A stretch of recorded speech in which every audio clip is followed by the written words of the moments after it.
love the gram. Oh wait, shit. Baiklah, saya akan menjelaskan materi dalam mata kuliah akuntansi keuangan lanjutan 2 dengan judul transaksi mata uang asing dan instrumen keuangan.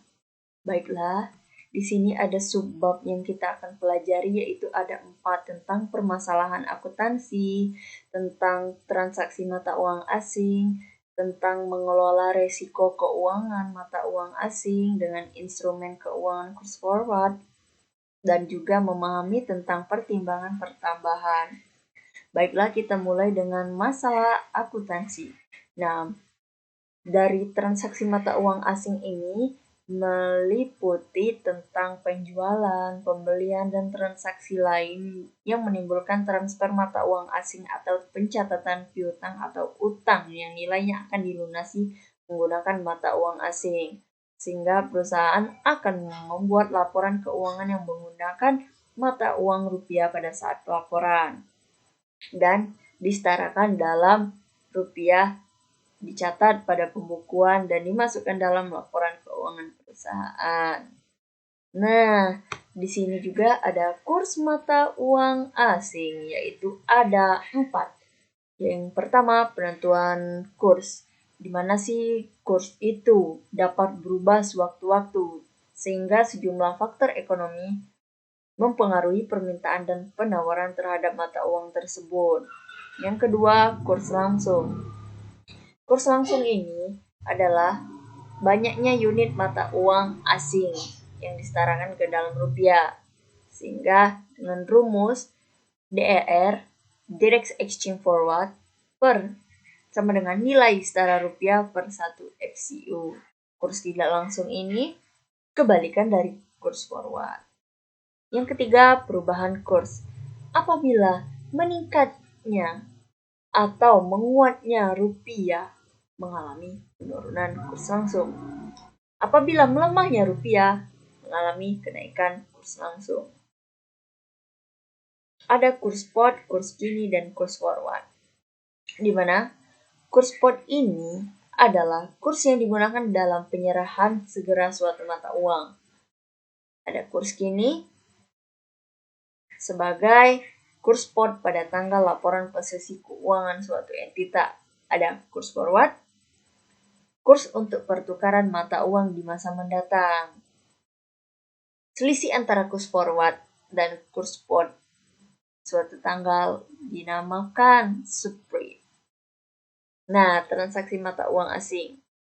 Transaksi mata uang asing adalah aktivitas ekonomi yang dinyatakan dalam mata uang selain dari mata uang pencatatan suatu entitas, di mana ada 4 kategori, yaitu pembelian atau penjualan barang atau jasa ekspor-impor, di mana harganya dalam mata uang asing.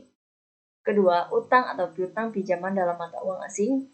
Ketiga, pembelian atau penjualan forward exchange contract. Keempat, pembelian atau penjualan unit mata uang asing. Nah, di sini juga ada transaksi ekspor-impor dalam mata uang asing, yang dimana pencatatannya dilakukan dari tanggal transaksi, di mana mencatat transaksi pembelian atau penjualan. Yang kedua, tanggal laporan posisi keuangan, di mana menyesuaikan utang atau piutang menjadi nilai setara rupiah pada akhir periode. Ketiga, tanggal penyelesaian, di mana pertama-tama menyesuaikan dulu piutang atau utang dalam mata uang asing setiap perubahan kurs dengan tanggal penyelesaian. Kedua, mencatat setiap keuntungan atau kerugian di si kurs yang terjadi, kemudian mencatat penyelesaian utang atau piutang dalam mata uang asing tersebut. Nah, bagaimana mengelola resiko mata uang asing? Di sini, perusahaan yang beroperasi secara internasional sering mengalami resiko bisnis normal, tetapi juga mengalami resiko tambahan dan perubahan kurs mata uang asing. Sehingga perusahaan multinasional seringkali menggunakan instrumen derivatif seperti kontrak nilai tukar, opsi mata uang asing, dan future mata uang asing. Akuntansi untuk derivatif dan aktivitas lindung nilai berpedoman pada standar PSAK 50, yaitu instrumen keuangan. penyajian, dan PSAK 55 instrumen pengakuan dan pengukuran. Nah, di mana derivatif yang ditetapkan sebagai tujuan ini adalah nilai derivatif untuk lindung nilai atau mengurangi risiko. Contohnya, perusahaan dapat menandatangani kontrak forward yang tidak mempunyai tujuan untuk saling menghapuskan nilai apapun. Forward exchange kontrak diperoleh dari broker mata uang asing. Biasanya kontrak ditulis untuk salah satu nama mata uang internasional utama. Nah, ini dia hubungan antara perubahan kurs, keuntungan, dan kerugian selisih kurs yang dihasilkan. Nah, di mana ini ada pertimbangan tambahan, ada 3 pembagian catatan tentang pengukuran efektivitas nilai lindung, alokasi pajak antar periode atas keuntungan, dan lindung nilai investasi neto pada entitas asing.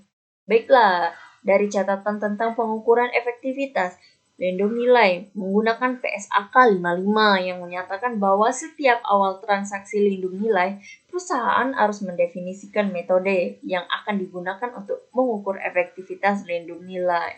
Kalau alokasi pajak, perbedaan temporer pengakuan keuntungan atau kerugian mata uang asing antara akuntansi pajak dan akuntansi GAAP mengharuskan alokasi pajak antar periode dan lindung nilai investasi neto pada entitas asing menggunakan PSAK 55 juga menetapkan bahwa instrumen keuangan derivatif yang ditetapkan sebagai lindung mata uang asing terkena ekspor dari investasi neto dalam operasi asing.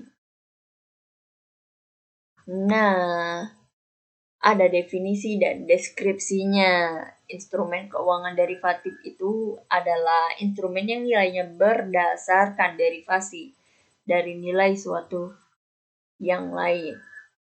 Gimana contohnya? Meliputi kontrak berjangka, kontrak forward, swap, dan kontrak opsi, pagu suku bunga, dan komitmen utang dengan tingkat bunga tetap. Ada kontrak forward dan kontrak berjangka. Kontrak forward ini adalah perjanjian antara pembeli dan penjual yang masyarakat penyerahan beberapa komoditas yang ditentukan di masa mendatang dengan harga yang disepakati saat ini. Nah, kalau kontrak berjangka memiliki termin kontrak yang telah distandarisasi, diperdagangkan di bursa yang terorganisasi, dan para pedagang harus merealisasikan kerugian atau keuntungan perdagangan setiap hari. Kontrak berjangka juga kontrak antara dua pihak, pembeli dan penjual untuk membeli atau menjual sesuatu pada masa mendatang yang telah ditetapkan, yang disebut kadaluarsa. Keuntungan pelaporan dan pengungkapan. Dalam ketentuan ini pasti diatur dengan PSAK 60, instrumen keuangan tentang pengungkapan, yang mengharuskan pengungkapan informasi terkait dengan semua instrumen keuangan, mengharuskan informasi sehubungan dengan nilai wajar saat ini dan instrumen keuangan. Pengungkapan yang diharuskan oleh PSAK 10 adalah signifikansi keuangan terhadap posisi dan kinerja keuangan entitas, sifat dan cakupan risiko yang timbul dari instrumen keuangan yang mana entitas terekspos selama periode dan pada akhir periode pelaporan, dan bagaimana entitas mengelola risiko tersebut. Baiklah, saya di sini membutuhkan komen kalian agar memotivasi saya lebih maju lagi dan lebih baik lagi untuk kedepannya, sehingga saya dapat menjelaskan materi yang sudah saya rangkum sendiri dengan bahasa yang baik lagi yang akan saya gunakan, dan public speaking yang saya ucapkan itu lebih bagus lagi. Saja yang saya dapat sampaikan. Wabillahi taufik wal hidayah. Wassalamualaikum warahmatullahi wabarakatuh.